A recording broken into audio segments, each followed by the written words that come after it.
But gold and silver are going to go a lot higher. I feel very comfortable with that.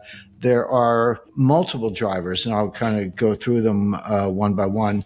Yeah, we get 5,500 in about a heartbeat. I was watching the ticker, we're going to get to 5,000. Of course, I knew we would, but, when it's 5,000, then I think I went to sleep and woke up. It was 5,500. So I was like a 10% drop, literally in 2 days.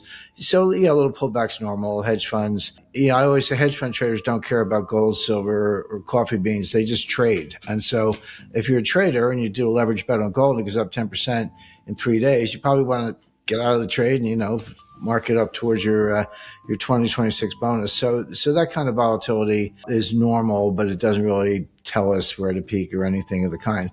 With that said, so what are the drivers? There are several. One is central bank demand. It's, we've talked about that before, but it's a big deal.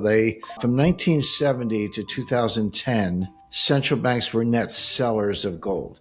Different central banks at different times, believe it or not, in the 1970s, even after Nixon suspended the convertibility of dollars for gold, the U.S. continued to sell gold. We sold about 1,000 tons over the course of the 1970s, got us from 9,000 tons in 1971 to about a little over 8,000 tons in 1980.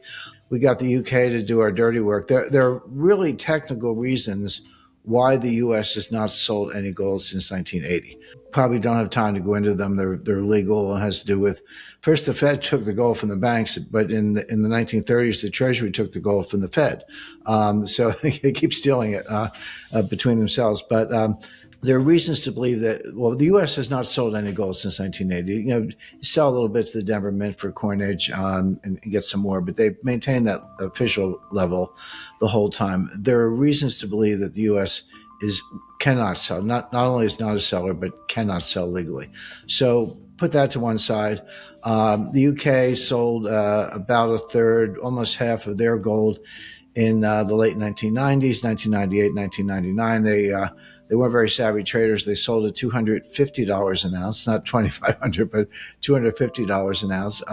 Practically gave it away. That was Gordon Brown was the Chancellor of the Exchequer. You should see him around London and the Red Fort or different restaurants. So that's known as Brown's bottom.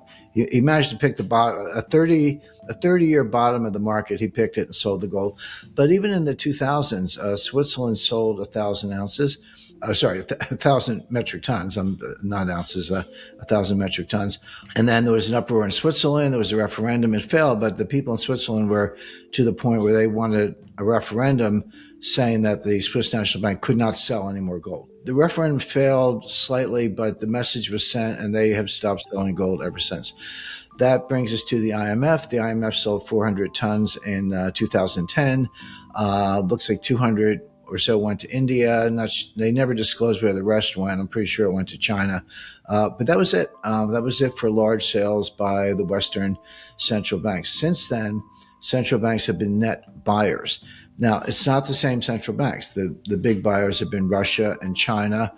Russia went from 600 tons in 2009 to about 2,700 tons today. That's, they quadrupled their gold holdings.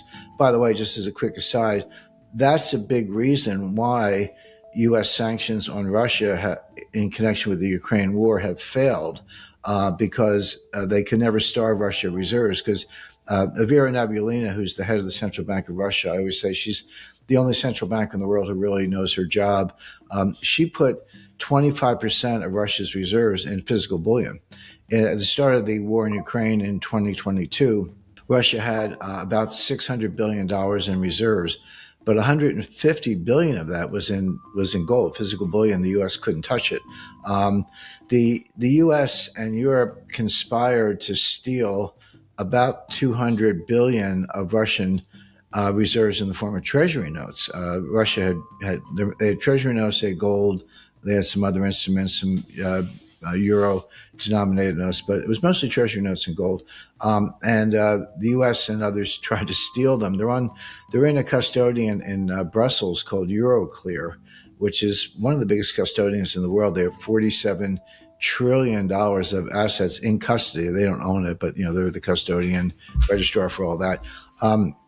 So that was supposed to be like this death blow for Russia. We froze the reserves. Then we were going to steal them use them as collateral for a loan to Ukraine. So Russia's lawfully acquired assets are being used as a collateral for a loan to pay Ukraine to fight Russia.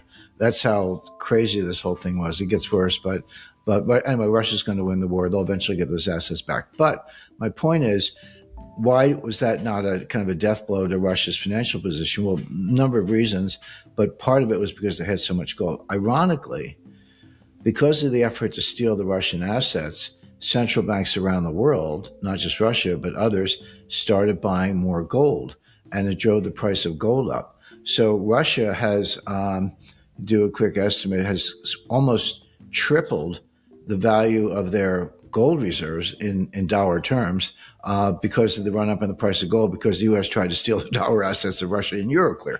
So what we did on the one hand by freezing and trying to steal assets, we gave an enormous $100 billion gift to Russia in the form of higher gold prices. So I think I have to do the math, but my estimate is they've made as much on gold mark to market as they lost in these assets stuck in Brussels. So, and I teach this. I teach financial warfare at the U.S. Army War College. So I try to explain this to the students. They're pretty smart. It's a hand-picked class, about 13. They're all kind of future big brains, or future high-ranking big brains, I should say. But and I got a lot of pushback on it. But when you explain it to people, they're like, "Oh yeah, that was kind of a dumb move." What the U.S. did. China, same period, 2009 to today, China's gold reserves have gone from about 600 metric tons to closer to 3,000 metric tons. They very likely have a lot more. They're non-transparent. Well, the People's Bank of China is transparent to a point, but they have another sovereign wealth fund called the State Administration of Foreign Exchange, or SAFE, which holds foreign exchange, including gold, and is completely non-transparent. So we don't know exactly how much gold China has, but there's good reason to believe that this 3,000 tons they report could very well be closer to 6,000 tons or more. So there's China. But you have other buyers: Kazakhstan, Vietnam, Mexico, even the Philippines, India, Japan, which is an ally of the United States, increased their gold reserves. So that does a couple of things. And obviously, it tends to drive the price up, not to stratospheric levels, but to drive it up. But on the other side of that trade, or that equation, is gold output has been constant, around 4,000 metric tons per year worldwide. Now, it hasn't been crashing, and I'm not saying peak gold. You can still find gold, but it's getting more and more difficult.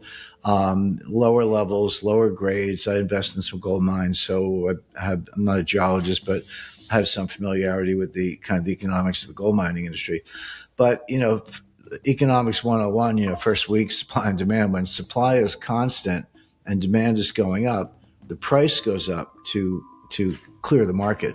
So that's one of the drivers. And it's really attractive for gold investors. Like, by itself, it doesn't mean gold goes to the moon. But what it does mean is you have a kind of informal floor under the price of gold. No guarantees. But if the price goes down a lot, central banks, that's when they come in and nibble, because they're pretty savvy buyers. So you have what I call an asymmetric trade, where you have all the upside, but limited, in my view, limited downside, because the central banks are putting a floor under the gold. So that's a high-level dynamic. At the same time, when the U.S.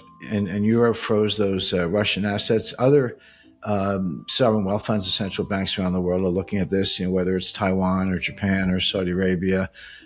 Some of these have, if not $1 trillion, close to $1 trillion in reserves. They're saying, hey, what if the U.S. doesn't like something I do? What if, they want to treat me the way they treated Russia?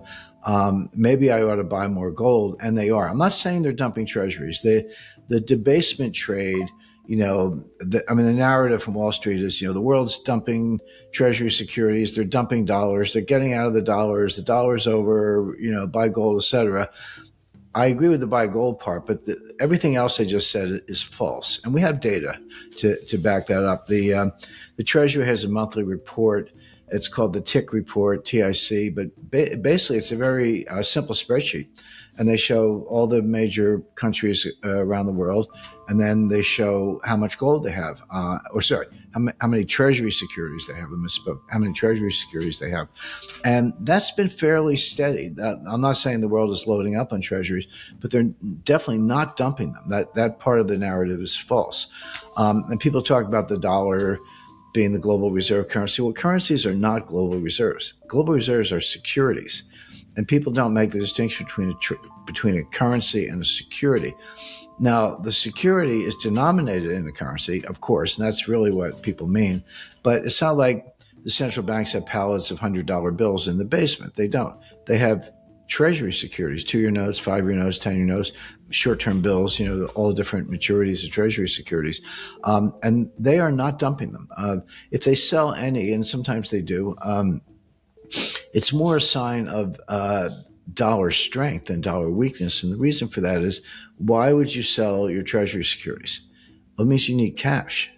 Because treasury securities are not, as I just explained, they're not cash. If you want cash, you got to sell the treasuries, get the cash. What is China doing with the cash? They're propping up their banks and propping up their currency. That's not a sign of dollar weakness. It's the opposite. It's a sign of dollar scarcity and weakness in the yuan or the Japanese yen, as the case may be, and all these other currencies. So even to the extent that some of the countries sell a little bit of treasuries, it's more because they're desperate for dollars, not because they're dumping dollars.